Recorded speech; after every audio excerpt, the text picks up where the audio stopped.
PCB में ऐसे मिस्त्री बैठे हुए हैं कि जब दीवार बनाते हैं तो कभी एक तरफ से टेढ़ी कर देते हैं तो कभी दूसरी तरफ से टेढ़ी कर देते हैं, जिसके नतीजे में वो दीवार नीचे गिर जाती है और फिर आवाम को चूना लगाते हैं कि हम दीवार को दोबारा अच्छे से और ऐसी मजबूत बनाएंगे कि ये साल टेढ़ी क्या, ये कुछ भी नहीं होगा इसे।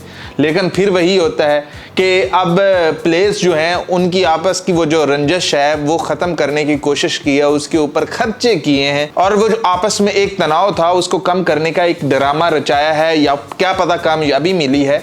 लेकिन अब दूसरी तरफ से दीवार टेढ़ी हो गई है और वो हुआ ये है कि मोहम्मद यूसुफ ने रिज़ाइन कर दिया है। मोहम्मद यूसुफ ने कहा है कि मैं पीसीबी के साथ और नहीं चल सकता, मेरी अपनी ज़ाती वजूहात हैं जिनकी बिना पर मैं पीसीबी से अलहदा होना चाहता हूं और मैं इसीलिए रिज़ाइन कर रहा हूं। जिसके थोड़े ही देर बाद पीसीबी का अपना जवाब आ जाता है, जिस पर वो कहते हैं कि जी मोहम्मद यूसुफ साहब कहीं नहीं जा रहे। मोहम्मद यूसुफ आप पाकिस्तानी टीम के सिलेक्टर नहीं रहेंगे, बल्कि वो उनका जो एक्सपीरियंस है जिसमें उनकी काबिलियत निखर कर सामने आई थी वो है high performance centre. Mohammad Yusuf को हाई परफॉर्मेंस सेंटर ही दिया जाएगा कि वो उधर रहें और उधर से जो पाकिस्तान के आने वाले बच्चे हैं उनको पॉलिश करके आगे भेजें।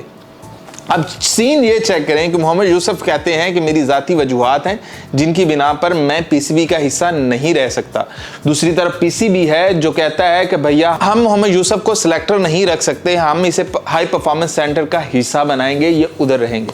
अब कौन नया सिलेक्टर आएगा, क्या सीन बनेंगे? उड़ती उड़ती खबरें तो ये आ रही हैं कि सलमान बट को सिलेक्शन कमेटी का हिस्सा बनाया जाने का सोचा जा रहा है। एक बार पहले भी ऐसा हुआ था कि सलमान बट को कोई पीसीबी के अंदर ओहदा दिया जाने वाला था, लेकिन अवाम को वो इतना बुरा लगा जिसकी वजह से उन्हें ये अपना फैसला वापस लेना पड़ा। वहाब रियाज साहब को वो फैसला वापस लेना पड़ा। लेकिन अब फिर उड़ती उड़ती खबरें हैं, हो सकता है कि इनमें सच्चाई ना हो, लेकिन खबरें यही आ रही हैं कि जो सलमान बट है उसके लिए रास्ता बनाया जा रहा है। ये जो चैंपियंस कप है इसके अंदर सलमान बट की जो खिदमात हैं, जो चीज़ें हैं वो निखर कर सामने आई हैं और जो सलमान बट है वो पाकिस्तानी टीम के लिए अच्छा सिलेक्टर साबित हो सकता है।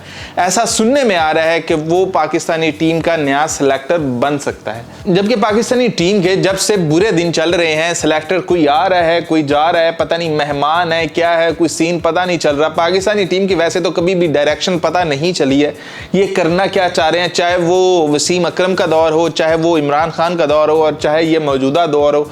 पाकिस्तानी टीम का कोई कभी भी कोई प्रेडिक्ट नहीं कर सकता कि इसका जो ये सिलेक्टर है ये अच्छा है, ये फैसले ये करता है, ये टीम है ये अच्छी है, ये इससे जीत जाएगी, ये फलां कर देगी, ये कुछ कर देगी।